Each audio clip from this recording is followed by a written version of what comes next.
Baik, bismillahirrahmanirrahim. Assalamualaikum warahmatullahi wabarakatuh. Selamat siang, salam sejahtera untuk kita semua. Alhamdulillah kita berkumpul kembali pada siang hari ini untuk sesi demo free class kita, berpikir logis yuk. Bersama kita sudah hadir narasumber Bung Andika Rahman yang akan menyampaikan materinya. Nanti akan dilanjutkan dengan sesi diskusi dan tanya jawab. Sebelumnya izinkan saya menyampaikan dulu untuk kurikulum kita dari pemateri atau narasumber kita. Nama Andika Rahman, tempat tanggal lahir Bandar Lampung 11 November 2001, status pernikahan belum menikah, agama Islam, kemudian alamat di Kecamatan Raja Basa, Bandar Lampung. Latar belakang pendidikan tahun 2020 sampai sekarang di Pusat Akidah dan Filsafat Islam UIN Raden Intan Lampung. Sebelumnya di SMA 1 Bandar Lampung, SMP Al-Kautsar Bandar Lampung, SD Al-Kautsar Bandar Lampung, TK-nya juga di Al-Kautsar Bandar Lampung.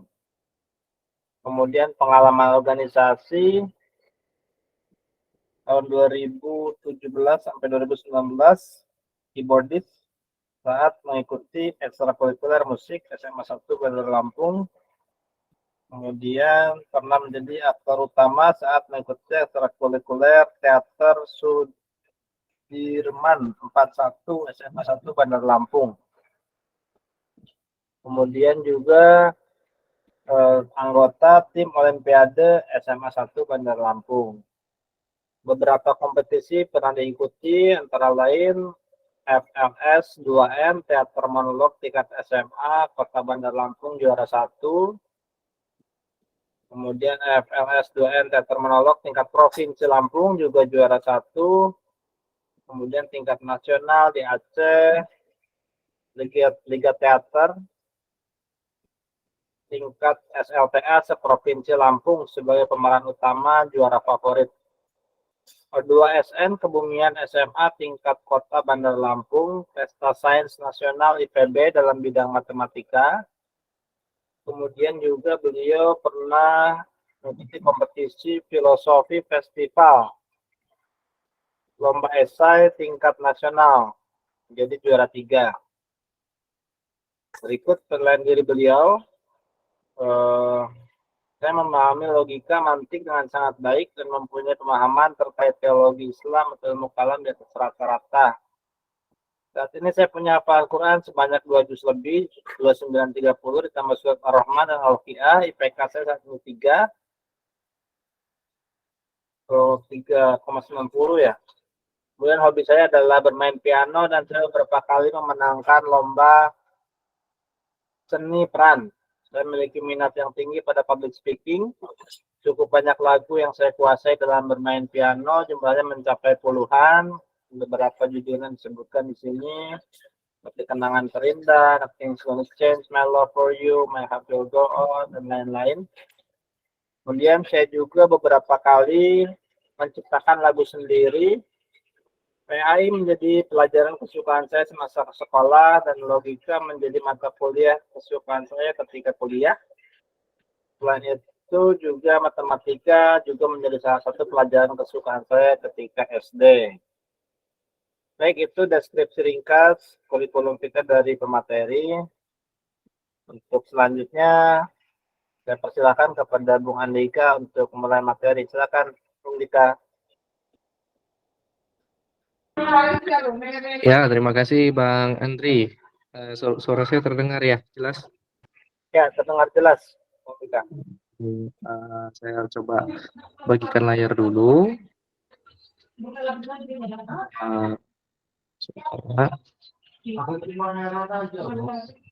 Oke, kita mulai ya.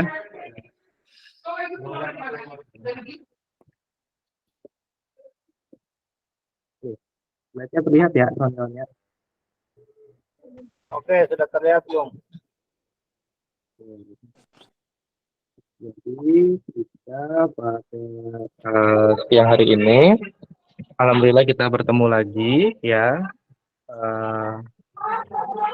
dalam kajian kita tentang logika. Nah, di soft opening ini kita akan bicara tentang pengantar logika. Kemudian baru kita masuk ke pengantar logika tradisional, dan terakhir baru pembacaan silabus. Jadi kita bagi 3 hal dalam di hari ini ya.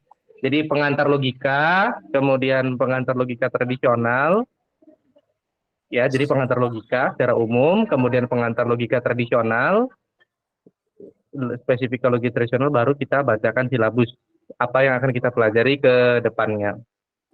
Baik, kita mulai dari pengantar logika. Jadi logika ini kalau kita lihat dari segi kualitasnya atau historisnya, logika itu ada 2. Ada logika alamiah, ada logika ilmiah. Jadi kalau logika alamiah ini adalah logika yang kita gunakan dalam keseharian. Jadi logika alamiah ini katakanlah semacam suatu alat begitu ya, atau sesuatu yang kita gunakan dalam kegiatan kita dalam menalar sehari-hari. Logika alamiah.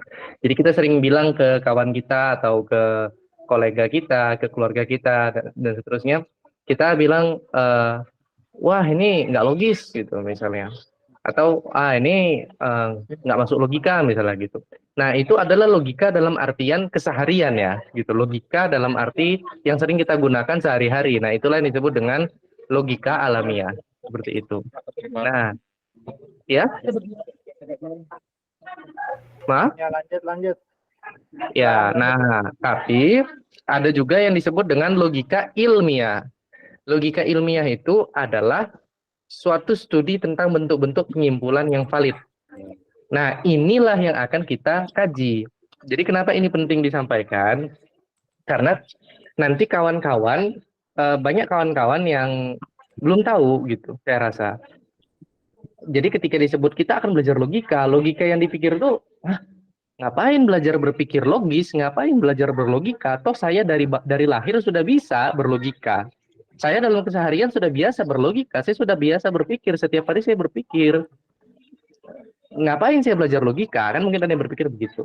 Nah, ini yang perlu kita perjelas. Logika yang dimaksud di sini bukan logika yang kita gunakan dalam arti yang keseharian itu, bukan logika yang itu. Logika yang dimaksud di sini suatu kajian tertentu, kajian tersendiri. Yaitu logika ilmiah. Nah, logika ilmiah ini nanti terbagi 2 lagi. Ada logika formal atau logika minor ya, dengan logika material atau logika mayor atau epistemologi. Nah, logika formal ini terbagi 2 lagi. Ada logika tradisional dan logika modern. Nah, logika tradisional ini yang akan kita kaji di di kelas kita ini beberapa pertemuan ke depan. Baik. Jadi pengantar logika. Kita masuk ke pengantar logika. Apa itu? Kita masih di dalam pengantar logika. Apa itu logika? Logika itu secara etimologinya kawan-kawan bisa baca di situ, diambil dari bahasa Yunani dan seterusnya. Tapi secara terminologi, logika adalah studi tentang bentuk-bentuk penyimpulan yang valid. Nah ini. Jadi bayangan logika yang kita gunakan dalam keseharian itu dikesampingkan dulu, bukan logika yang itu yang dimaksud. Nah, bagaimana itu, Kak? Maksudnya logika adalah studi tentang bentuk-bentuk penyimpulan yang valid. Apa tuh maksudnya, Kak? Kita permudah pemahamannya. Jadi logika ini adalah salah satu cabang dalam filsafat. Jadi kalau menurutnya Katsof, itu cabang filsafat ada 6. Ada metafisika, epistemologi, metodologi, logika, etika, dan estetika. Jadi logika ini salah satu cabang filsafat. Nah, apa perbedaan antara logika dan epistemologi? Jadi mungkin kawan-kawan bisa lebih mudah memahaminya kalau dengan cara seperti ini. Logika itu mengurusi valid invalidnya suatu bentuk penyimpulan. Sementara epistemologi mengurusi isi dari benar salahnya suatu proposisi. Dia mengurusi isi dari suatu penalaran. Kita kasih contoh konkretnya. Jangan bingung dulu. Ini sederhana kok sebenarnya. Contoh misalnya. Semua manusia tidak sombong. Iblis adalah manusia. Maka kesimpulannya iblis tidak sombong. Ini secara epistemologi salah. Isinya salah. Semua manusia tidak sombong, salah. Karena ada manusia yang sombong. Iblis adalah manusia, salah juga. Iblis itu jin, bukan manusia. Dan iblis tidak sombong, salah juga. Kita tahu iblis itu sombong. Iblis itu lambang kesombongan. Nah, jadi secara isi salah. Tapi alur penalarannya valid. Alur penalarannya logis. Jadi, jika memang semua manusia tidak sombong, dan iblis adalah manusia, maka sah ditarik kesimpulan, sah disimpulkan iblis itu tidak sombong. Itu contoh, isinya salah, tapi alurnya logis. Seperti itu.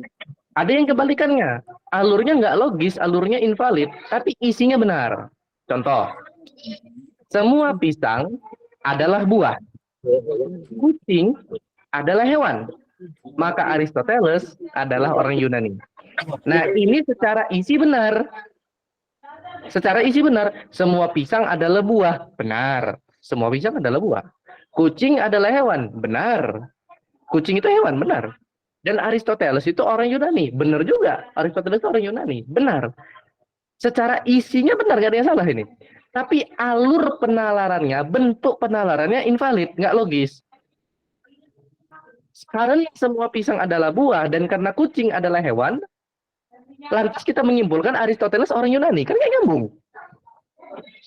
Nggak nyambung, itu kesimpulan dari mana tiba-tiba? Jadi karena kita tahu semua pisang itu adalah buah, dan kita tahu kucing adalah hewan, lantas kita menyimpulkan Aristoteles orang Yunani, kan nggak ada hubungan logika di situ. Seperti itu. Jadi kita lagi ngomongin apa, kita nyimpulin apa. Nah, itu yang dimaksud dengan isinya betul sih, isinya betul, tapi alur jalan penalarannya itu nggak logis, nggak nyambung. Nah, berbeda dengan yang pertama. Kalau yang pertama tuh isinya salah, tapi alurnya benar. Alurnya valid, alurnya logis, bukan benar, maaf. Contoh, saya kasih contoh lagi yang lebih mudah. Semua laki-laki akan melahirkan. Andika adalah laki-laki, maka Andika akan melahirkan. Secara isi itu salah. Andika akan melahirkan. Andika itu laki, bagaimana mungkin Andika melahirkan? Tapi secara alurnya itu sah. Kalau dikatakan semua laki-laki akan melahirkan, ya, kita anggap memang semua laki-laki akan melahirkan, dan Andika itu laki, maka sah disimpulkan Andika akan melahirkan. Sah penyimpulannya. Logis, berdasarkan premis-premis yang sebelumnya. Alurnya sah, tapi isinya salah. Nah, itu saya harap bisa direnungkan, bisa dibedakan. Bedanya isinya, isi penalaran dengan bentuk penalarannya. Nah, logika itu studi tentang bentuk-bentuk penyimpulan yang valid, bentuknya. Jadi logika nggak bicara isi. Logika nggak bicara isi, logika bicara alurnya itu. Alurnya itu valid atau invalid. Alur penalarannya itu logis atau tidak logis, itu yang dilihat. Tapi isinya itu bukan kajian logika. Logika tidak mengurusi isi dari penalaran itu. Jadi cuma dilihat aja, oh, alur pemikirannya logis, alur pemikirannya tidak logis, alur pemikirannya valid, alur pemikirannya invalid, begitu saja. Tapi apa betul Andika akan melahirkan? Apa betul Aristoteles itu orang Yunani? Apa betul iblis tidak sombong? Nah, itu logika tidak mengurusi itu, isinya terserah. Yang jelas alurnya yang kita nilai. Saya harap terbayang yang dimaksud bentuk penalaran itu apa. Nah, kemudian apa sih objek material dan objek formal logika? Jadi yang dikaji oleh logika ini apa sih yang dikaji dalam logika? Objek material logika yang dikaji dalam logika itu bentuk-bentuk penyimpulan. Ya, jadi bentuk-bentuk penyimpulan, bukan isinya. Dan objek formalnya yang ingin kita lihat dari bentuk penyimpulan itu apa? Valid invalidnya suatu penyimpulan. Jadi dalam logika itu kita belajar tentang bentuk-bentuk penyimpulan. Kita pengen menilai penyimpulan ini valid atau invalid, logis atau tidak logis, gitu.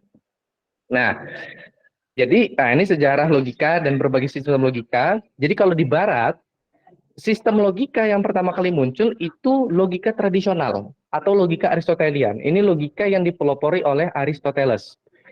Memang sebelumnya nggak ada logika, Bang. Ada, tapi logika alamiah. Logika alamiah. Para filosof sebelum Aristoteles pakai logika, tapi logikanya logika alamiah. Bukan logika yang sudah disusun menjadi suatu bidang kajian tersendiri. Itu baru logika itu menjadi bidang kajian tersendiri, itu di tangan Aristoteles. Nah, kemudian muncul juga logika dialektis atau dialektika. Itu di dalamnya ada dialektika idealis, punyanya Hegel, ada dialektika materialis, punyanya Karl Marx, kemudian ada dialektika mekanis, tokohnya Mao Zedong misalnya. Nah, ada juga logika modern, atau disebut juga logika matematika atau logika simbolik. Ini nanti terbagi dua, ada logika klasik, ya, logika matematika yang mainstream dipakai, logika Frege-Russell atau logika standar, dan ada logika non klasik, lawan dari logika klasik itu. Ini disebut juga logika alternatif. Kalau logika klasik, itu nanti di dalamnya ada logika proposisional dan logika predikat. Kalau logika non klasik, isinya ada banyak. Dan logika modern ini masih berkembang sampai saat ini. Beda dengan logika tradisional. Logika tradisional itu ya ada tokoh yang menganggap itu sudah selesai sebagai sebuah kajian logika tradisional itu. Nah, ini nggak perlu dibingungkan. Itu apa bang maksudnya logika klasik, logika non klasik, logika Aristoteles itu maksudnya apa bang? Nggak perlu dibingungin. Intinya saya menggambarkan di dunia ini ada banyak sekali sistem logika yang dikaji, yang dipelajari. Hanya saja nanti kita akan mempelajari salah satu dari banyaknya sistem-sistem tersebut. Itu maksudnya. Jadi itu apa bang maksudnya logika proporsional, proposisional, nggak usah dipusingin. Intinya ada banyak loh sistem logika di dunia ini. Maksudnya itu. Nah, kemudian di antara berbagai sistem logika non klasik tadi, itu ada logika komputabilitas, ada semantik dinamis, ada logika banyak nilai, yang nanti di dalamnya terbagi lagi, ada logika tiga nilai dan logika fazi atau logika kabur. Kemudian ada logika intuisi atau logika intuisionistik, ada logika linier, logika parakonsisten atau logika paradoks, di dalamnya ada logika relevansi, kemudian ada logika kuantum, logika non monotonik, dan logika non refleksif atau logika apa? Schrödinger. Nah, kemudian di dalam logika modern atau logika matematika itu juga terdapat logika modal. Nanti di dalamnya ada lagi macam-macam logika modal K, S4, S2, S5, S0,5 itu logika modal. Nah, itu di barat. Bagaimana di timur? Di timur juga ada sistem-sistem logika. Ada logika mohis dari tradisi filsafat Tiongkok. Jadi kalau kita belajar filsafat Tiongkok, itu kita ketemu dengan 4 aliran besar di dalam filsafat Tiongkok, filsafat Cina. Nanti ada Konfusianisme atau Ru, ya Ru, kalau saya tidak salah, Ru itu Konfusianisme kalau saya tidak salah. Atau di Indonesia kita lebih akrab menyebutnya Konghucu. Nah, kemudian ada juga Mohisme atau Mojia. Nah, di aliran Mohisme ini ada logika mohis. Nanti juga ada fajia atau filsafat legalis atau legalisme. Kemudian ada juga Taoisme atau yin yang. Nah itu. Nah, kemudian itu di Tiongkok. Bagaimana di India? Di India juga ada sistem-sistem logika. Jadi ada logika India itu apa? Indian logic. Indian logic. Nanti di dalamnya terdapat lagi ada Vaisesika, Catuskoti, Nyaya, logika Jain, logika Buddhis, dan logika Navya-Nyaya. Nah, dan logika tradisional yang dari Yunani tadi, yang berkembang di tangan Aristoteles tadi pada awalnya, itu nanti menyeberang masuk ke dunia Islam. Dan di dunia Islam mengalami perkembangan juga. Itu di antara banyaknya sistem logika yang ada. Nah, lalu bagaimana hukum mempelajari logika? Nah, ini khusus untuk kawan-kawan yang muslim ya, karena saya lihat sepertinya pesertanya banyak yang muslim, jadi saya rasa ini perlu disampaikan. Jadi, Kak, saya pengen belajar logika, tapi saya takut ada yang bilang belajar logika itu haram nih gitu. Nah, ini akan kita bahas. Jadi ada banyak pendapat mengenai hukum mempelajari logika. Menurut Imam Al-Akhdari dalam kitab Sulamun Nawraq, setidaknya ada 3 hukum yang disematkan pada setiap kita yang mempelajari logika. Pertama, ada yang bilang haram. Ini menurut pendapat Imam Ibnu Salah dan Imam An-Nawawi. Kedua, ada yang bilang boleh. Pendapat ini disandarkan pada pendapat sebagian ulama, salah satunya Imam Abu Hamid Al-Ghazali. Beliau pernah berkata, siapa saja yang tidak mengetahui mantik atau logika, maka ilmunya patut diragukan. Ketiga, bisa menjadi wajib. Malah bisa jadi wajib untuk mempelajari ilmu logika. Bagi siapa? Bagi mereka yang mempunyai kecerdasan yang mumpuni atau pemahaman yang mendalam dan kuat, dan tentu mempunyai integritas yang tinggi dalam hal intelektual. Serta bagi mereka yang memahami dan mengamalkan Al-Quran dan Sunnah. Jika tidak seperti itu, maka tidak boleh. Nah, dari hukum-hukum tadi ya, ada yang bilang haram, ada yang bilang boleh, ada yang bilang wajib. Tentu semuanya mempunyai alasan yang jelas. dari setiap hukum ini berikan, dikatakan haram seseorang belajar logika ketika orang yang mempelajari logika itu nggak kuat imannya, lemah mentalnya, sehingga akidahnya bisa menyimpang ketika orang ini belajar. Tapi bisa juga jadi fardu ain hukumnya. Bagi siapa? Bagi para akademisi, supaya mereka bisa berdalar dengan baik, benar, lurus, tertib. Dan bisa jadi fardu kifayah untuk seorang yang memimpin suatu wilayah.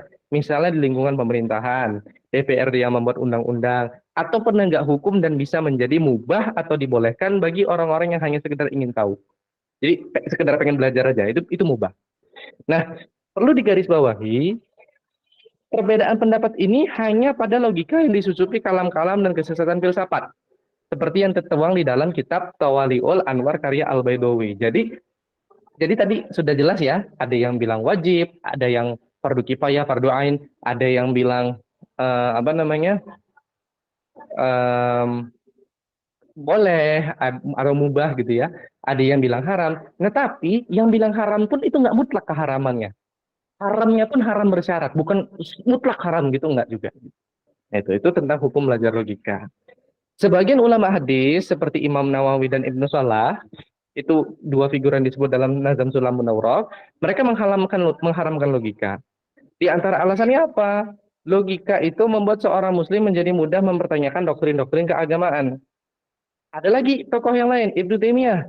Beliau sampai menulis karya yang keras mengkritik para pengadopsi logika Yunani. Maksudnya Al-Farabi, Ibnu Sina, Al-Ghazali itu kan pengadopsi logika Yunani. Ibnu Taimiyah itu mengkritik mereka ini dengan keras di dalam kitabnya Ar-Rad ala Al-Mantiqiyin, bantahan terhadap para ahli logika. Nah, nanti karya itu diringkas oleh Imam As-Suyuti, judulnya Jad Al-Qariha fi Tajrid An-Nasiha. Tanggapan khusus terhadap An-Nawawi, Ibnu Salah, dan As-Suyuti itu dipaparkan oleh Said Qudah di dalam Tad'imul Mantiq atau memperkuat mantik. Nah, ini masih ada tapinya. Tapi, sebagaimana disebut pula dalam Nazam Sulamun Nawraq, sebagian besar, cetak tebal di pikiran Anda, sebagian besar ulama sunni membolehkannya, bahkan menganjurkannya. Nah, sebagian besar ulama sunni membolehkannya, bahkan menganjurkannya.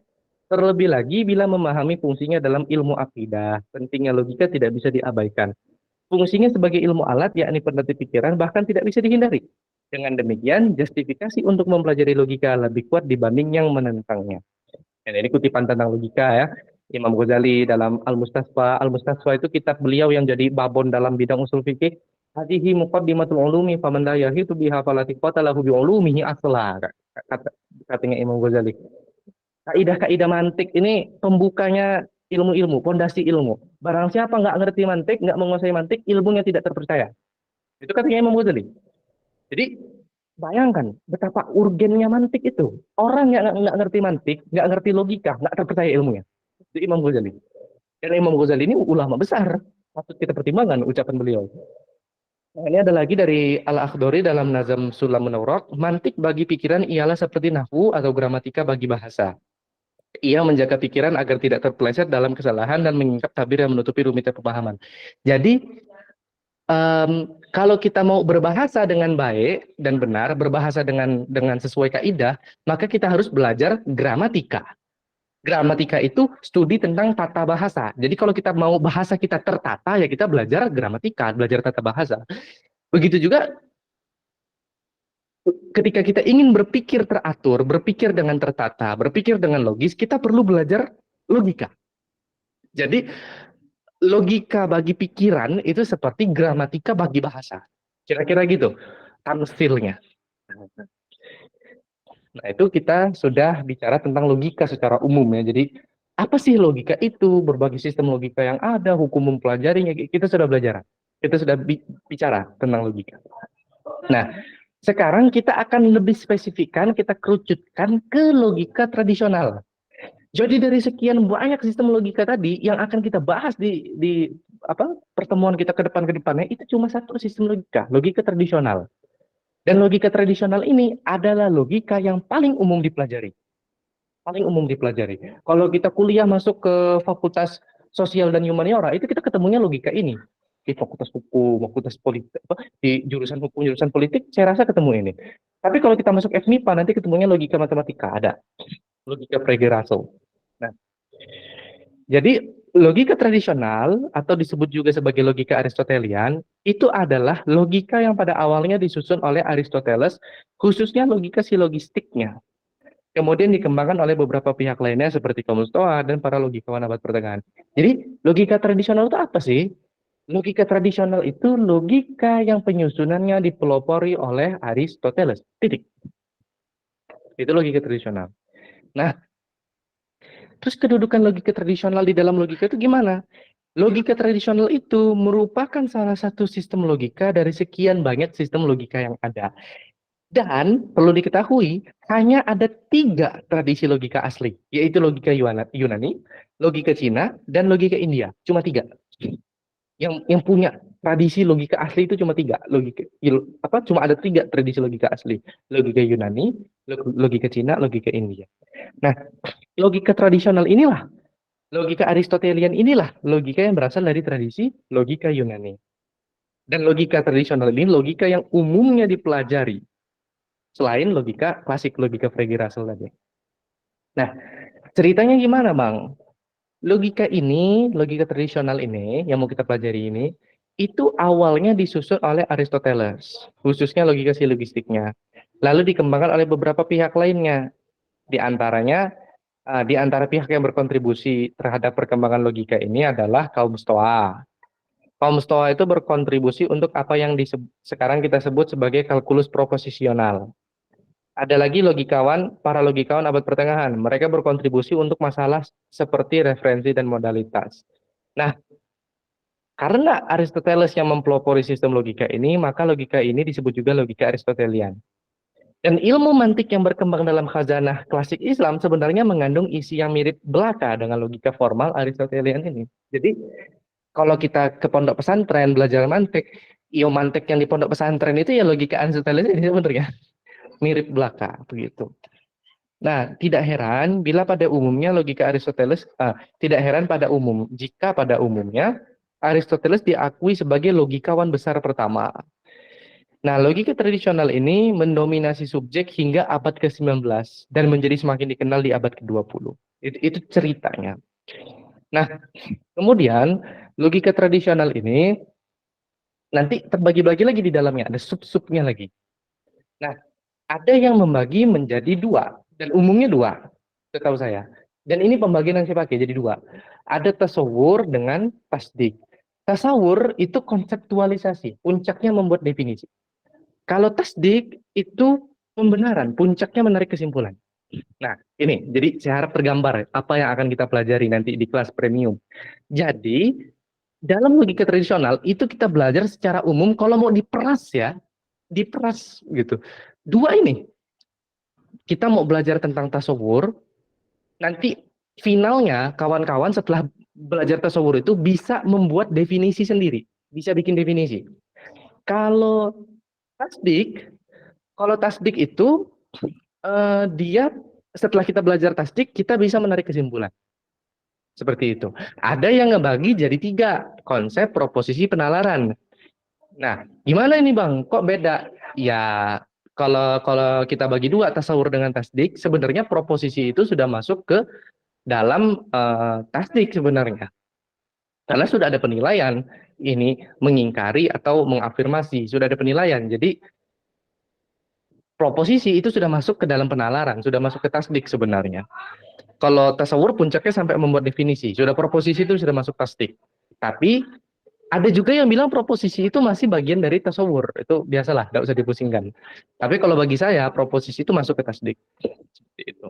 Nah, kira-kira itu mungkin saya kembalikan dulu ke Bang Andri, supaya interaktif, supaya nggak bosen. Silakan kawan-kawan yang mau open mic. Baik, terima kasih Bung Dika untuk penyampaian materinya. Selanjutnya silakan rekan-rekan kita masuk ke sesi diskusi dan tanya jawab. Barangkali ada yang ingin menanggapi, bertanya, atau berpendapat, silakan boleh dibuka mic-nya dan menyampaikan pendapatnya. Silakan.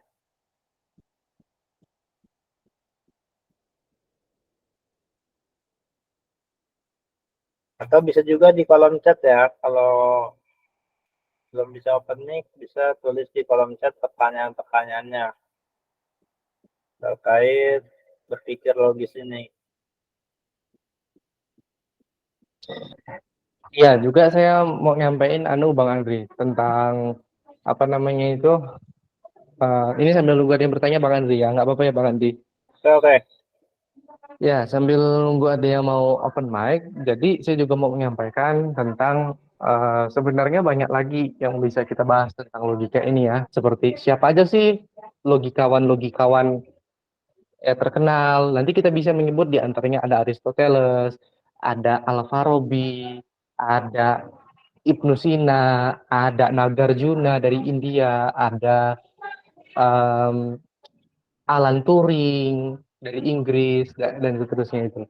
Nah, kemudian juga yang perlu kita bahas itu urgensi. Karena ada yang nanya, apa sih urgensinya mantik? Urgensinya logika. Saya mau belajar logika nih, tapi pentingnya apa sih? Gitu. Jadi setidaknya pentingnya logika ini ada dua. Yang pertama, tadi logika itu alat penertib pikiran. Jadi logika bagi pikiran itu seperti gramatika bagi bahasa. Seperti itu. Jadi kalau kita mau berbahasa dengan tertata, maka kita perlu belajar tata bahasa, belajar gramatika. Nah, kalau kita mau berpikir logis, kita perlu belajar logika. Itu yang pertama, supaya berpikir kita bisa logis. Nah kemudian terkait apa namanya urgensi yang kedua, logika ini adalah alat berargumen dengan siapa saja. Jadi kalau kita berargumen dengan agama, maka hanya orang yang seiman dengan kita yang mau terima argumen kita. Kalau yang nggak seiman, ya dia nggak percaya sama agama kita. Jadi ketika kita kasih argumen agama, dia nggak percaya, percuma.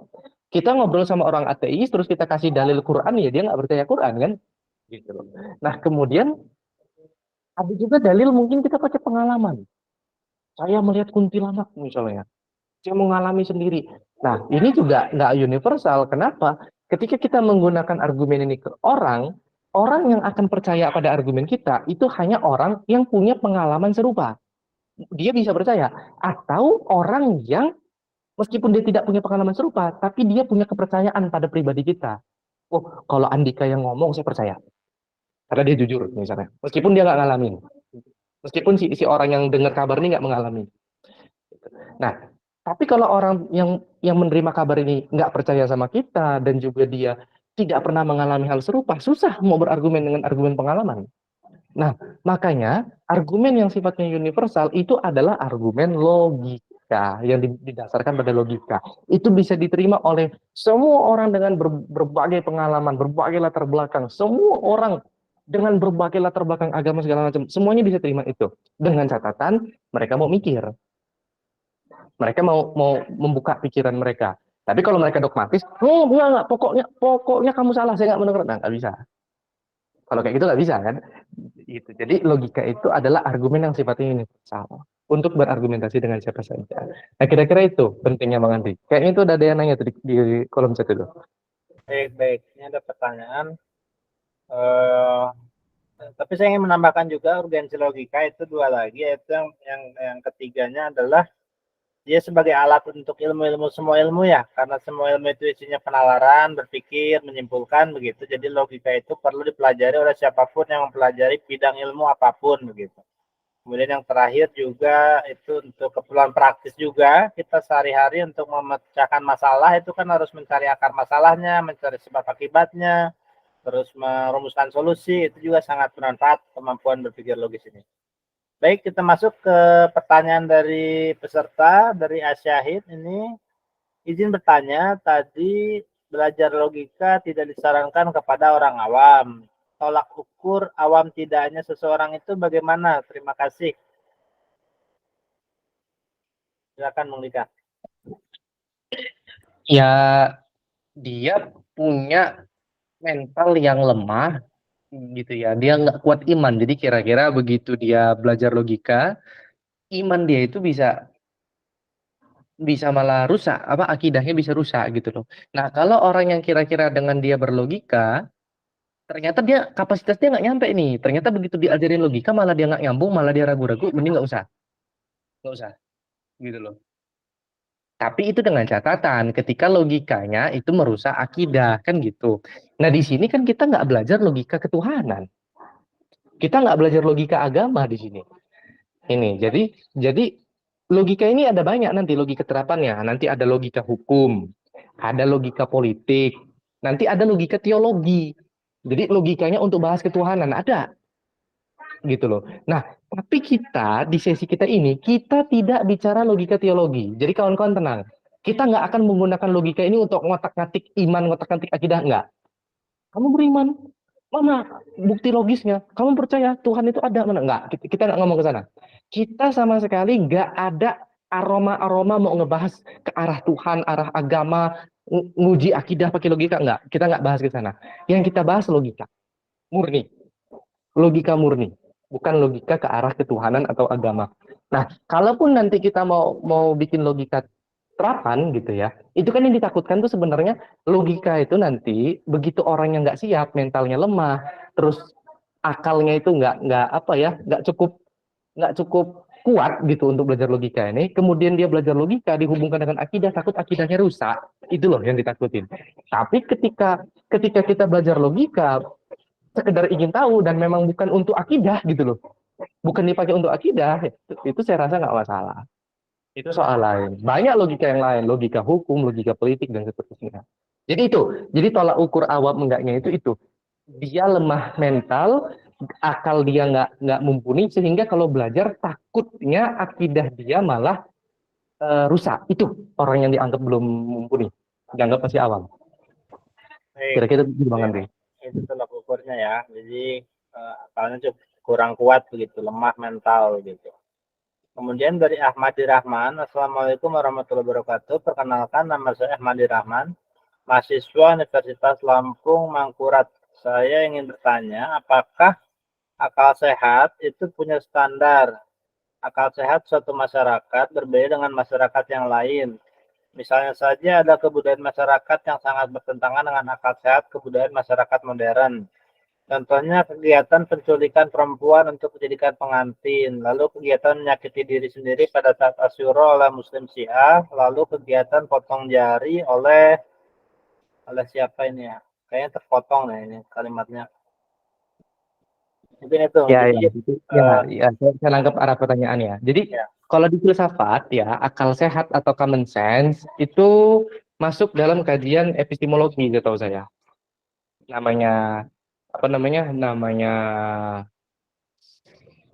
common sense itu. Sebenarnya susah juga sih ya. Common sense itu kok diterjemahkan jadi akal sehat gitu ya. Itu juga sebenarnya mungkin problematis ya. Kenapa common sense itu diterjemahkan akal sehat? Jadi akal sehat di sini maksudnya bukan gini loh, akal sehat itu maksudnya suatu logika yang diterima umum gitu loh, kayak gitu, suatu logika, suatu pandangan kita yang spontan yang ini diterima umum gitu loh, itu akal sehat namanya.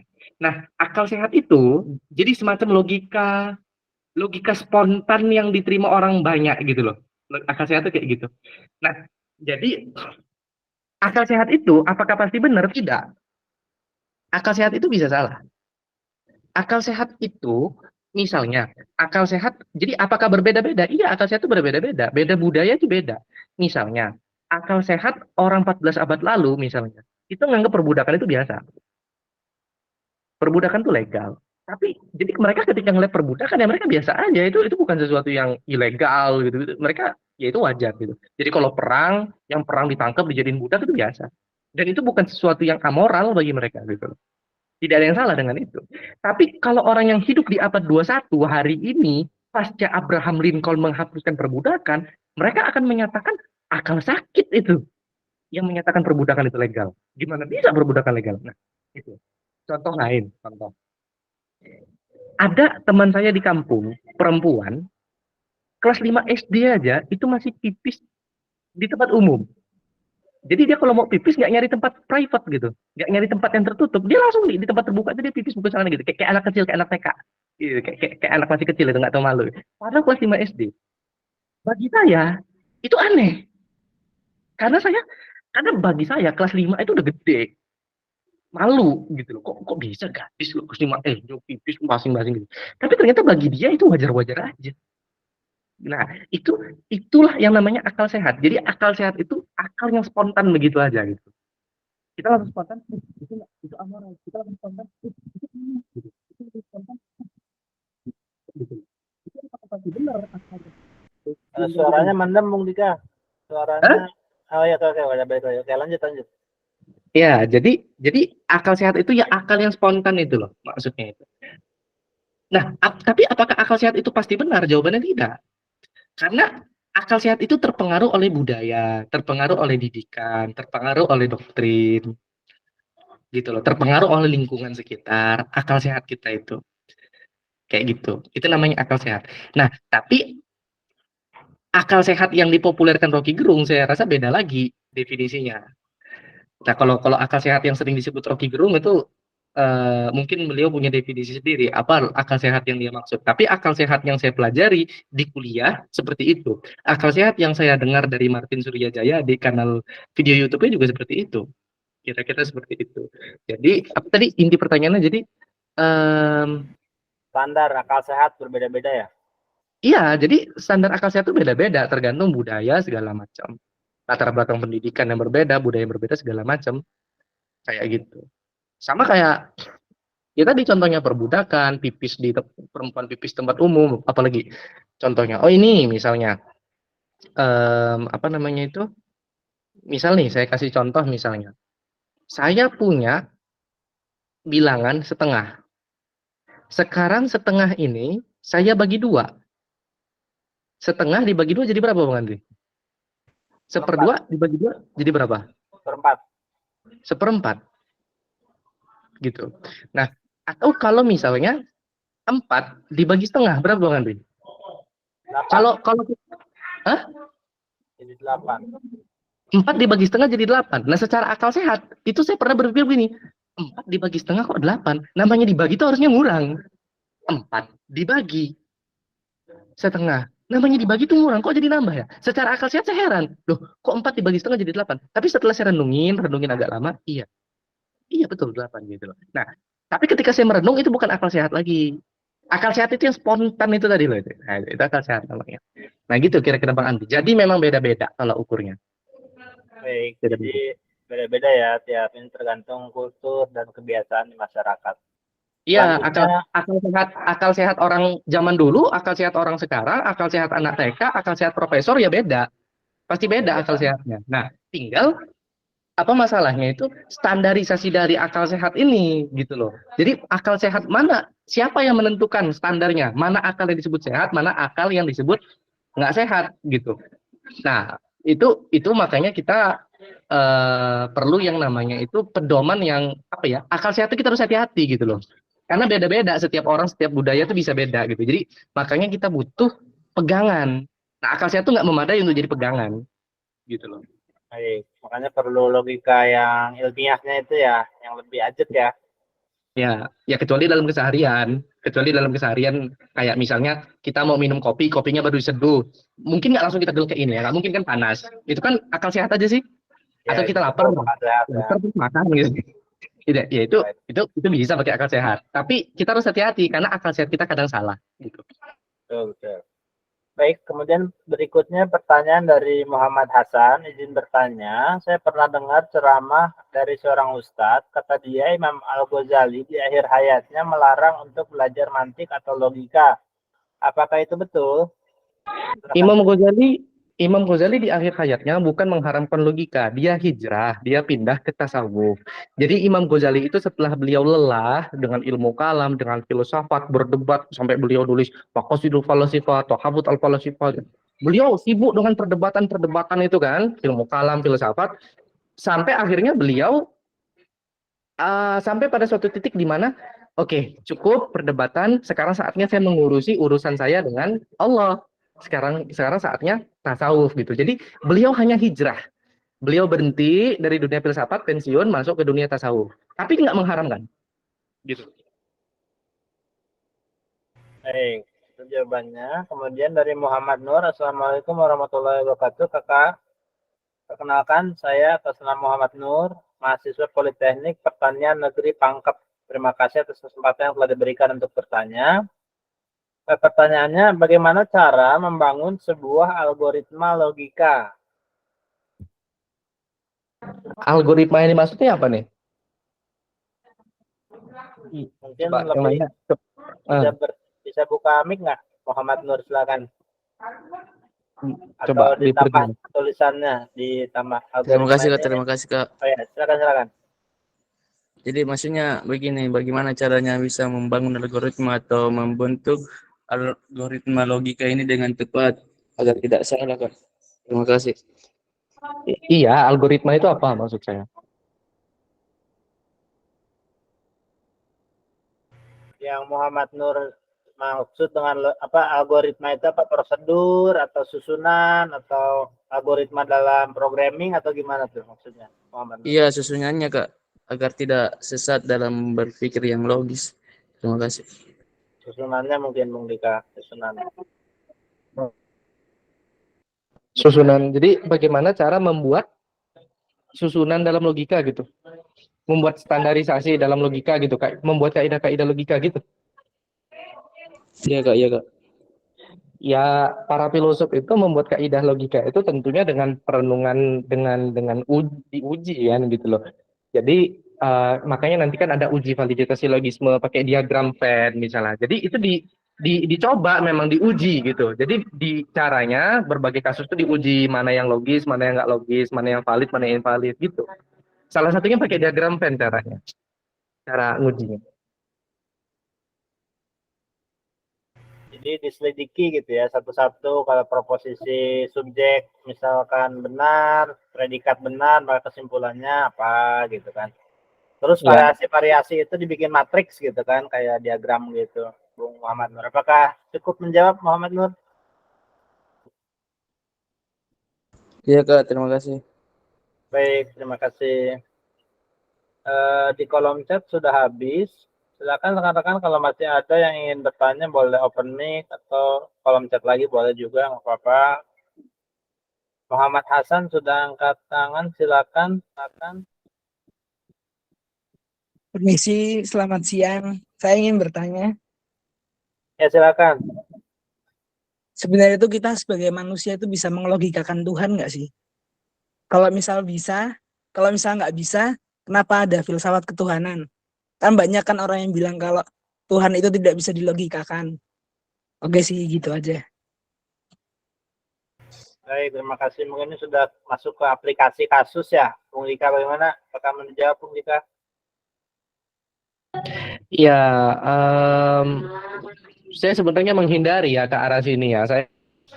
Saya sebenarnya enggan ngomong ke arah ketuhanan, ke arah agama itu saya gimana ya? Kecuali memang ini forum agama, kecuali itu memang forum pengajian, gitu loh. Jadi kalau memang itu situasinya memang kita pengajian ilmu tauhid misalnya, saya mau ngomong Tuhan gitu loh. Tapi kalau dalam apa? Maksudnya saya dengan senang hati bicara tentang Tuhan gitu. Cuman kalau dalam ranah kita lagi ngomong di luar forum agama gitu ya, saya mau ngomong tentang ketuhanan itu agak menghindari sebenarnya, gitu loh. Karena saya pengen menunjukkan ke orang Indonesia itu kalau ngomong filsafat, ngomong logika, mereka kebayangnya ateis, murtad, haram gitu. Mereka kebayangnya kayak gitu. Nah, saya itu pengen menunjukkan ke orang Indonesia, filsafat itu banyak loh, nggak cuma filsafat ketuhanan, ada filsafat hukum, filsafat ekonomi, filsafat ilmu, filsafat moral, nggak cuma filsafat ketuhanan, filsafat itu nggak ngomong Tuhan doang. Nah, makanya saya itu pengen menimbulkan kesan gitu loh. Filsafat tuh nggak harus ngomong Tuhan gitu loh.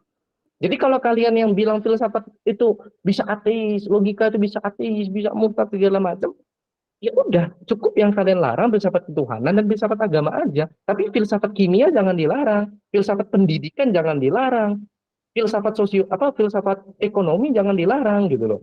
Maksudnya begitu. Nah, jadi terkait pertanyaan tadi, sebenarnya saya menghindari ngomong Tuhan, tapi nggak apa-apa saya jawab karena masih nggak terlalu, menurut saya nggak melangkah nggak kelewatan gitu loh. Masih di dalam koridor yang nggak bahaya gitu. Jadi, apakah manusia itu bisa melogikakan Tuhan? Kayak gitu ya. Itu memang beda-beda pendapat kan. Ada yang bilang, oh Tuhan tuh nggak bisa dipikir, nggak usah. Gitu loh. Tapi ada juga yang bilang, bisa. Bisa. Gitu loh. Bisa. Nah kalau Bang Andika ikut yang mana? Bagi saya, Tuhan itu ada aspek yang bisa kita pikir, ada aspek yang nggak bisa dipikir. Jadi ada porsinya gitu loh. Ada yang bisa kita pikir, contohnya seperti ini. Kita lihat alam semesta ini, bagaimana keteraturannya, eksistensinya segala macam. Oh, alam ini pasti ada yang maha mengaturnya, ada yang menciptakannya. Siapa dia? Dialah Tuhan. Kalau sekedar itu bisa. Kalau kita memikirkan Tuhan itu sosok pencipta, sosok pengatur, itu bisa dilogikakan. Tapi kalau kita mau melogikakan bentuknya zat Tuhan itu gimana, itu enggak. Bagi saya enggak gitu. Jadi ada ranah yang kita bisa pikir, ada ranah yang memang kita nggak mampu gitu loh. Misalnya kayak Tuhan nyuruh sholat subuh 2 rakaat. Kenapa? Kenapa 2 rakaat? Kenapa nggak 5? Kenapa nggak 10? Kenapa 2? Nah giliran maghrib 3. Kenapa bukan maghrib yang 2, subuh yang 3? Nah, itu kita nggak tahu. Puasa kenapa bulan Ramadan? Kenapa nggak bulan Muharram? Nah, itu kita nggak tahu. Kita nggak tahu kalau yang itu. Tapi ada ranah-ranah yang akal kita bisa tahu. Gitu loh. Jadi tanpa adanya wahyu, tanpa adanya nabi, tanpa adanya Al-Quran, akal kita bisa tahu alam semesta yang begini ini pasti ada yang bikin, ada yang ngatur, itu bisa. Tapi kalau untuk tahu sholat subuh itu ternyata 2 rakaat misalnya, bahwa Tuhan itu melarang zina misalnya segala macam, eh, ada ranah-ranah yang akal kita nggak bisa tahu. Bahwa Tuhan itu membolehkan poligami misalnya dalam agama Islam. Kalau kita pakai akal kita, mungkin kita sampai kesimpulan poligami itu haram. Kita sampai pada kesimpulan poligami itu haram kalau kita pakai akal. Tapi ternyata kalau kita baca Al-Quran, oh ternyata secara teks Al-Quran, ternyata poligami itu boleh. Ternyata Tuhan membolehkan itu. Nah jadi ada aspek-aspek yang akal kita bisa keliru ke sana, bisa nggak nyampe gitu. Tapi ada aspek-aspek yang bisa. Bahkan ketika kita nyebut Tuhan dengan lisan kita, begitu kita sebut lafal Tuhan, ketika itu sudah ada konsep Tuhan di benakmu berarti. Karena apa yang kita ucapkan itu cerminan dari yang ada di dalam benak kita. Gak mungkin dong tiba-tiba kita ngomong Tuhan sementara nggak ada pemahaman Tuhan dalam benak kita. Jadi jadi itu paradoks sebenarnya, lucu. Ketika dibilang Tuhan itu nggak bisa dilogikakan. Lah ketika Anda ngomong Tuhan itu berarti sudah ada Tuhan di dalam benak Anda, sudah ada konsep Tuhan dalam benak Anda. Jadi bagi saya bisa, tapi nggak seluruh aspeknya gitu loh. Nah, terus kalau memang nggak bisa, kenapa ada filsafat ketuhanan? Ya karena nggak semua orang sepakat Tuhan itu nggak bisa dinalar. Ada yang berpendapat Tuhan itu bisa dinalar. Atau berpendapat meskipun nggak keseluruhan aspek ketuhanan, sebagian pembahasan tentang ketuhanan itu bisa dinalar. Makanya ada filsafat ketuhanan. Kira-kira gitu. Jadi nggak bisa pukul rata. Bisa atau nggak bisa, nggak hitam putih kayak gitu. Ada yang bisa, ada yang enggak. Ada wilayah-wilayahnya. Gitu loh. Ya sekarang kalau Tuhan itu nggak bisa dipikir sama sekali, Anda beriman kayak mana? Misalnya saya tanya, kamu sholat ngapain? Nyembah Tuhan. Lah kamu bisa jawab pertanyaan saya itu mikir dulu. Gak mungkin tanpa mikir kamu jawab itu kan? Gitu loh. Kayak gitu. Nah, terus itu jawabannya, Bang Andi. Baik, terima kasih Bang Dika. Bagaimana Muhammad Hasan, apakah cukup? Iya, cukup. Terima kasih. Baik, terima kasih. Selanjutnya ada yang raise hand, Fuad Tenda, silakan yang bertanya. Assalamualaikum warahmatullahi wabarakatuh. Waalaikumsalam warahmatullahi wabarakatuh. Ya, perkenalkan nama saya Fian Sofian. Saya dari UIN, jurusan Bahasa dan Sastra Arab. Nah, terkait tentang pertanyaan tadi Asyahid ya. Coba saya cek dulu. Izin bertanya tadi, belajar logika tidak disarankan kepada orang awam. Tolak ukur awam tidaknya seorang itu bagaimana? Terima kasih. Jawaban yang saya dengar dari pemateri, salah satunya ketika seseorang yang beragama, lalu dia khawatir ketika belajar logika akan merusak akidahnya. Kalau nggak salah gitu ya. Ini saya minta konfirmasi dulu ke pemateri, takutnya salah tangkap. Iya, tadi saya bilang gitu. Iya. Saya lanjut ya. Jadi memang ada pandangan stereotip ya di tengah masyarakat kita bahwa belajar logika, filsafat dan lain-lain itu termasuk kalam ya, karena kalam merupakan produk asli dari Islam gitu kan. Kadang di tengah masyarakat masih ada pandangan stereotip bahwa agama itu saling menegasikan dengan ilmu logika atau filsafat. Bahkan guru besar filsafat di UIN sendiri pun, Ahmad Tafsir ya, dalam bukunya Filsafat Umum mengatakan seperti itu. Dari dulu pertarungan antara agama dengan filsafat atau akal, iman dengan akal itu memang saling berebut dominasi. Jadi menurut saya sendiri tidak ada yang salah misalkan ketika kita sedang membahas logika, tiba-tiba atau ujuk-ujuk ada yang membahas masalah agama, karena memang saling berkaitan sih satu sama lain. Kalau itu menurut saya gitu kan. Cuma dari sejarahnya sendiri, termasuk masalah ilmu kalam yang telah tadi saya sebutkan, bahwa kalam kan memang produk asli Islam lah ya, bisa dikatakan seperti itu. Ini ada sebuah ungkapan al-mutakallim ya'taqidu tsumma yastadilu. Jadi seorang ahli kalam gitu kan, dia meyakini dulu, kemudian dia membuat dalil-dalil argumentasi. Amma al-filsuf fayastadilu tsumma ya'taqidu. Sedangkan ahli filsafat dia membuat dalil-dalil dulu gitu kan. Setelah itu dia meyakini. Artinya apa? Orang yang membahas masalah filsafat gitu kan, itu memang mengosongkan dulu perasaannya atau hatinya dari keyakinan-keyakinan gitu kan. Jadi berangkat dari tidak ada nilai dasar dalam pendiriannya gitu kan. Setelah dia menemukan premis-premis, barulah dia menyimpulkan konklusi gitu. Itu filsafat dengan kalam gitu kan. Karena memang masih banyak di antara saudara-saudara kita yang muslim gitu kan masih bersikap a priori terhadap ilmu filsafat, ilmu logika gitu kan. Ya ini memang dimaklumi gitu kan. Nah, terkait dengan bukan paradoks tadi, apa ya yang disampaikan sama pemateri. Ya intinya memang ada pendapat di tengah masyarakat bahwa ilmu filsafat ini saling menegasikan lah gitu dengan ilmu agama.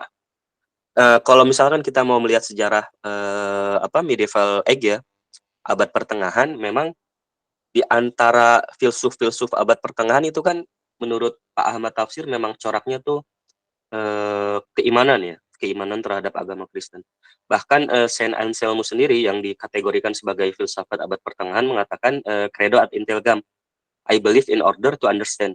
Saya beriman dulu nih, baru nanti akan mengerti. Bahkan Thomas Aquinas sendiri yang termasuk kategori filsuf abad pertengahan mengatakan orang yang beriman tidak butuh penjelasan. Orang yang tidak beriman tidak mungkin menerima penjelasan.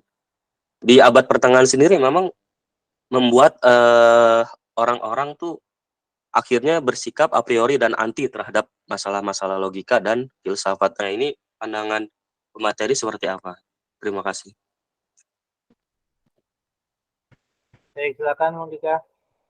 Ya, jadi saya sangat sepakat tadi ketika dibilang saya sepakat dengan yang disampaikan oleh saudara Fuad tadi, sepakat.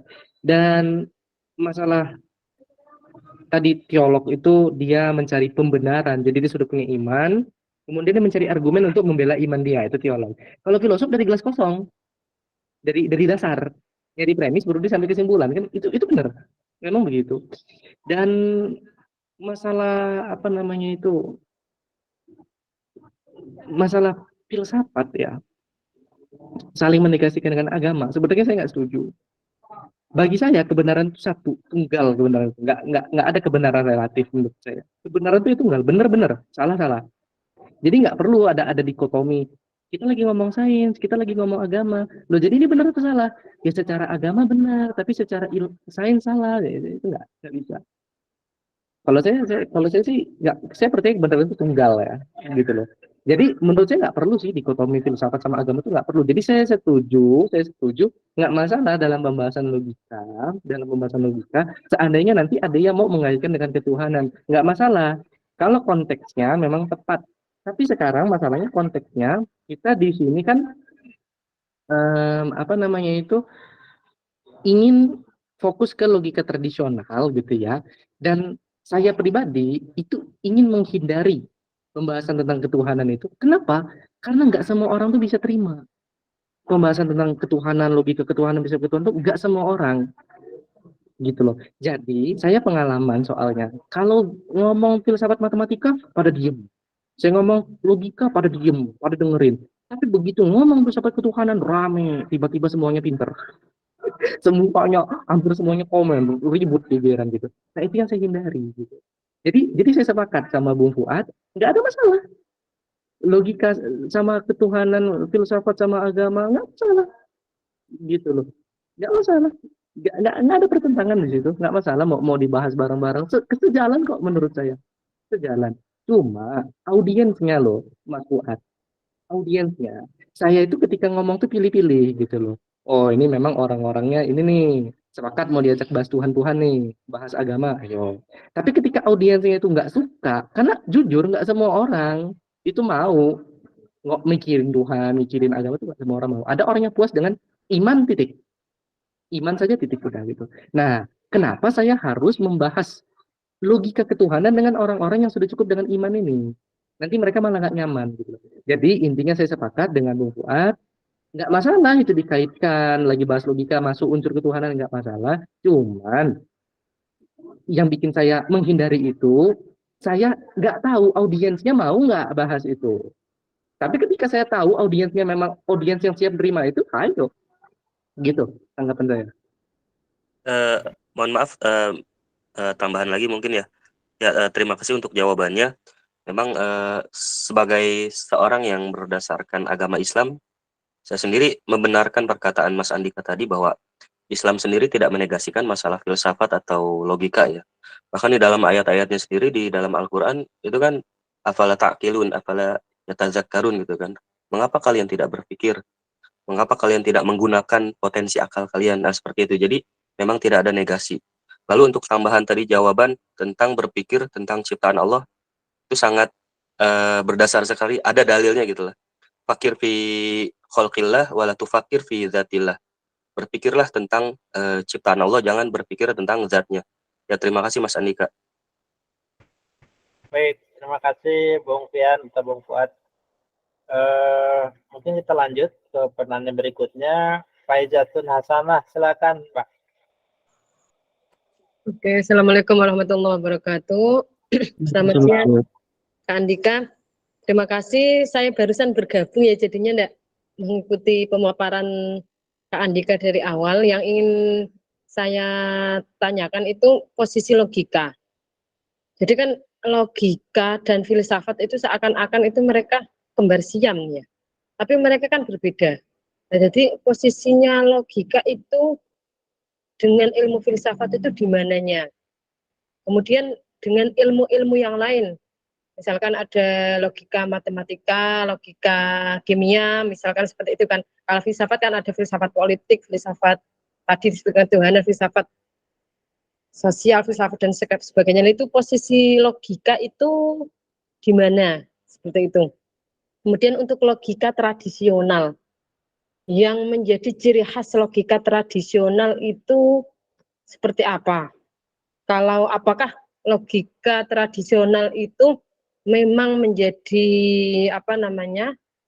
fondasi dalam membangun logika-logika selanjutnya, misalkan logika abad pertengahan nanti atau logika modern sekarang.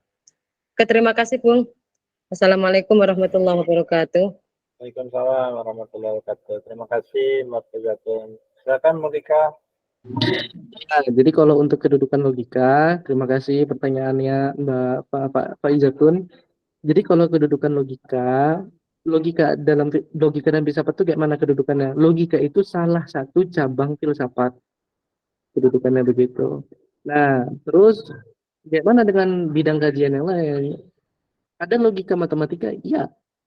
Jadi logika itu juga sebagian logika itu dipelajarin di matematika juga. Jadi beririsan gitu. Ada logika matematika. Nah, kemudian kalau logika hukum, logika politik, itu logika terapan. Logika terapan. Sama kayak filsafat. Filsafat itu ada filsafat politik, filsafat hukum, filsafat pendidikan gitu. Jadi simpelnya gitu, logika itu gimana sih kedudukan logika sama filsafat itu gimana? Filsafat ya, filsafatnya ada banyak cabang-cabangnya. Salah satunya logika. Nah, gampangnya kayak gitu. Terus kalau apa? Ciri khas logika tradisional, hukum identitas. Itu pondasinya. Jadi logika tradisional itu dibangun di atas yang namanya hukum identitas. A adalah A. Nanti dari situ lahir yang namanya hukum non kontradiksi. Mustahil A sekaligus non A, lahir hukum tiada jalan tengah. Mustahil tidak A sekaligus tidak non A. Itu ciri khasnya. Itu aja Bang Andri. Baik, bagaimana Mbak Faizatun cukup Ya, apa namanya tentang tadi apa namanya logika berarti kan cabang kan, cabang dari filsafat itu dia termasuk cabang yang mana? Apakah dia masuk ke dalam kalau epistemologi atau yang apa? Maksudnya dia termasuk apa cabang yang bagaimana itu yang dari logika di posisinya filsafat?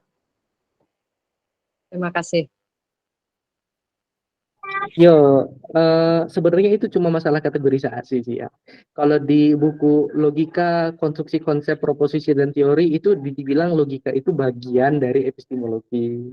Tapi kalau menurutnya Katsof dia membagi jadi 6 cabang filsafat: metafisika, logika, epistemologi, metodologi, etika, estetika. Jadi logika ini berdiri sendiri di luar epistemologi. Jadi itu kategorisasi aja. Ada yang bilang logika berdiri sendiri sebagai cabang filsafat yang mandiri, ada yang bilang logika itu di bawah di dalam naungan epistemologi. Itu kategorisasi aja. Nggak masalah, itu mah diubah-ubah, kita punya kategorisasi sendiri juga nggak apa-apa. baik. Jadi mungkin tergantung bagaimana cara melihatnya gitu ya. Logika ini kan cara berpikir benar. Nah, hubungan dengan filsafat itu berarti kalau dikaitkan dengan pengetahuan rasional berarti cabang dari epistemologi karena epistemologi ada rasional, ada empiris gitu kan. Jadi tergantung nanti mau melihatnya dari sudut mana dihubungkan dengan filsafat. Mungkin begitu, Pak Faizatun. Selanjutnya Muhammad Nur tadi angkat tangan, jadi bertanya kah? Sudah turun Terima tangan kasih, lagi. Kak. Ya? Sudah cukup? Saya Kak bertanya. Ya, silakan. Terima kasih. Jadi bagaimana tanggapan Kandika jika Kandika berada di suatu forum terus pembahasannya tidak terlalu bagaimana karena tidak menyamak persamaan perbedaan definisi Kak. Nah itu kan terjadi debat kusir karena yang saya paham itu ketika kita berada di suatu forum di dalam pembahasan yang tidak menyamai definisi itu terjadi debat kusir yang tidak ada ujungnya. Bagaimana cara ke Andika menanggapi suatu di permasalahan tersebut? Terima kasih. Yo, makasih ya. Ya kalau saya sih diluruskan dulu. Jadi ketika memang perdebatan itu terjadi dan perdebatan itu jojong-jojong aja gitu ya, nggak ada masalah dalam pemahaman terkait konsep yang dibahas, itu nggak masalah.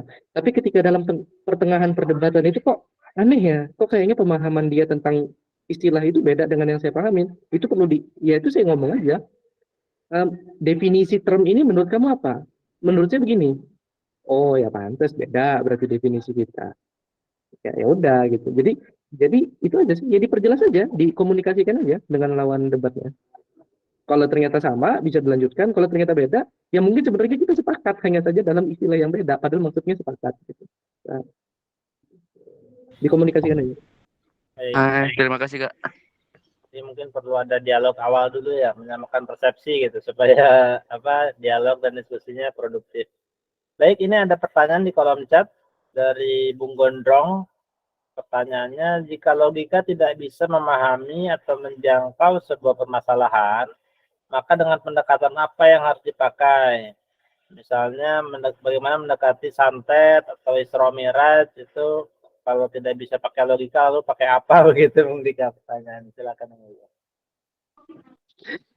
Ya, kalau nggak pakai logika pakai apa? Pakai media yang bisa menjelaskan hal tersebut. Gitu loh. Misal, kita lagi membahas rambutnya Bang Andika ini warna apa ya? Nggak bisa itu pakai logika. Itu bisanya pakai apa? Pakai mata. Itu pakai mata kita ngebahasnya. Jadi ketika kita membahas rambut Kak Andika tuh hitam apa putih? Hitam apa putih? Itu bukan pakai logika. Kalau pakai logika, walaupun kita berpikir sampai kita botak, tapi mata kita merem nggak kita lihat, ya kita nggak akan tahu hitam apa putih. Caranya dilihat. Jadi kalau kita ngomongin warna ya dilihat. Kalau ngomongin suara ya didengar. Kalau ngomongin bentuk penyimpulan ya pakai logika. Itu aja. Sesuai medianya. Lah kalau ngomongin Isra Mi'raj, misalnya Isra, gini loh. Jadi maksudnya tolong dipahamin, logika itu tadi apa sih? Logika itu membahas bentuk penyimpulan, gitu loh. Jadi yang bisa didekati oleh logika itu apa? Argumentasi, dicek logis nggak sih? Gitu loh. Argumentasi seseorang, kemudian apa namanya itu alur penalaran seseorang itu bisa dicek dengan logika. Logika nggak bisa mendekati peristiwa, nggak bisa. Peristiwa Isra Mi'raj didekati dengan logika. Logika itu ngecek cara orang menyimpulkan, bukan ngecek peristiwa gitu loh. Kayak gitu. Nah, terus santet kayak mana kita mau menjelaskannya? Ya pakai media yang lain. Nah, jadi berhubung saya di sini sebagai pemantik logika, ya saya ngomong logika. Tapi kalau santet medianya apa? Kalau Isra Mi'raj medianya apa? Nah, santet tanyalah sama yang ngerti santet, Isra Mi'raj tanyalah yang ngerti Isra Mi'raj. Gitu. Kalau kalau tapi kalau saya pribadi gimana saya mau apa apa tadi mendekati yang namanya Isra Mi'raj tadi itu. Pendekatannya gimana? Kalau saya pakai pendekatan agama, yang bisa mendekati itu ya agama, iman gitu loh. Kayak gitu. Itu Bang Andi. Baik, terima kasih. Jadi disesuaikan dengan objek kajiannya ya. Kalau untuk penyimpulannya mungkin bisa pakai logika, tapi untuk isi-isi proposisinya itu disesuaikan dengan objek kajiannya, keilmuannya. Selanjutnya, awalnya komentar dari Bung Fian buat definisi yang sama aja bisa beda interpretasi, apalagi beda definisi sekaligus beda interpretasi ya. Itu tadi memang harus disamakan dulu. Baik, sudah pukul 14.13, mungkin masuk ke ini Bung Dika, apa pembacaan silabus ya?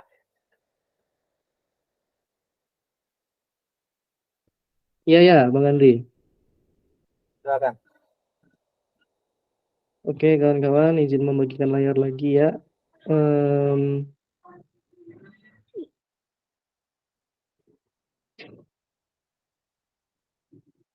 Oke, ini untuk silabus yang ingin kita pelajari. Jadi, kajian logika tradisional ini kita laksanakan 12 kali pertemuan. Ini kerjasama Lingkar Kesadaran dan Siraru. Di setiap akhir pertemuan nanti akan diberikan tugas ringan untuk dibahas di grup WA. Nah, ini yang akan kita bahas. Jadi, pertama ada soft opening ya. Ini soft opening terakhir ya, sekarang ini ya. Jadi kita membahas pengantar logika, kemudian pengantar logika tradisional, kemudian pembacaan silabus sekarang. Kemudian nanti di pertemuan pertama kita membahas hukum-hukum berpikir dan hukum-hukum penyimpulan. Kemudian di pertemuan kedua konsep dan term, jadi nanti ada pembentukan konsep ya, kemudian perbedaan term dan kata, jenis-jenis term, 10 kategori, predikabilia, signifikasi, relasi makna, konotasi, denotasi, jenis-jenis kata ya. Kemudian pertemuan ketiga pengolahan konsep, isinya dikotomi, klasifikasi, deskripsi, definisi. Kemudian pertemuan keempat proposisi. Kemudian pertemuan kelima syarat-syarat kontradiksi dan oposisi sama hubungan logika. Lalu pertemuan keenam ada penyimpulan langsung, obversi dan konversi. Pertemuan ketujuh penyimpulan langsung, kontraposisi dan inversi. Pertemuan kedelapan silogisme kategoris tunggal ya, dan silogisme kategoris tersusun ya, atau silogisme kategoris dan silogisme dalam kehidupan sehari-hari. Kemudian pertemuan ke-9 ada silogisme hipotetis dan silogisme ekuasional. Pertemuan ke-10 ada kita masuk ke induksi, ada generalisasi induktif dan analogi induktif. Pertemuan ke-11 ada hubungan kausalitas dan analogi logis. Kemudian pertemuan ke-12 ada falasi atau kerancuan dalam berpikir. Nanti kita membahas jenis-jenis falasi dan falasi-falasi yang sering muncul dalam berlogika. Nah, itu pengen. Baik, jadi total ada 12 pertemuan dengan rincian silabus seperti itu. Nanti mungkin di grup bisa dibuka lagi, nanti akan dikirimkan di grup. Baik, untuk menutup saya mungkin izin untuk menampilkan untuk follow up ya untuk premium class ini bagi rekan-rekan yang berminat. Itu saya paparkan sedikit, hanya 4 slide saja. Untuk ini e-course critical thinking 21st century skill ini berpikir logis yuk. Jadi setelah sesi ini yang terakhir yang free class ini kita ada sesi khusus premium class. Ini sebanyak 12 kali pertemuan, setiap minggu sekali, selama 3 bulan totalnya, karena sebulan kan 4 kali, berarti biayanya hanya 50.000 saja per bulan, ini terbatas untuk 100 orang pertama.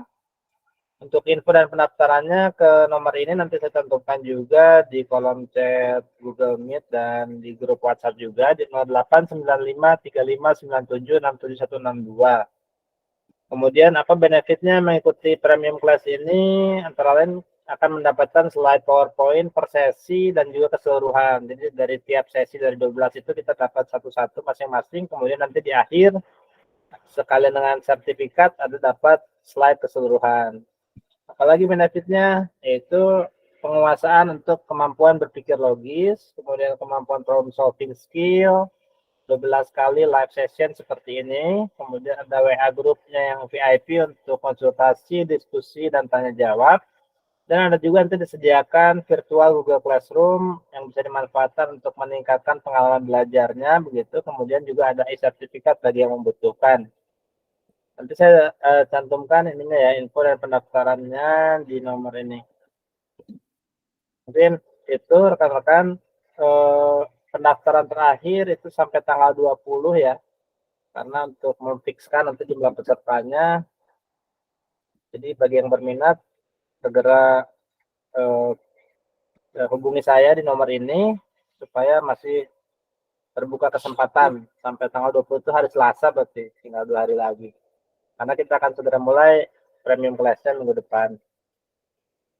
Baik, mungkin itu saja dari kami. Barangkali ada kata penutup, Bung Dika, atau bagaimana? Ya, saya di sini juga masih belajar. Jangan anggap saya sebagai pemateri, dan saya tidak pernah bermaksud menggurui, bermaksud jadi pemateri. Anggaplah saya ini pemantik diskusi saja dan teman berdiskusi. Seperti itu. Jadi saya mohon maaf buat segala kekurangan, buat yang kurang berkenan, dan segala yang lebih-lebihnya sampailah galau-galau. Nah, itu aja Bang Andri. Saya Baik. kembalikan ke Bang Andri.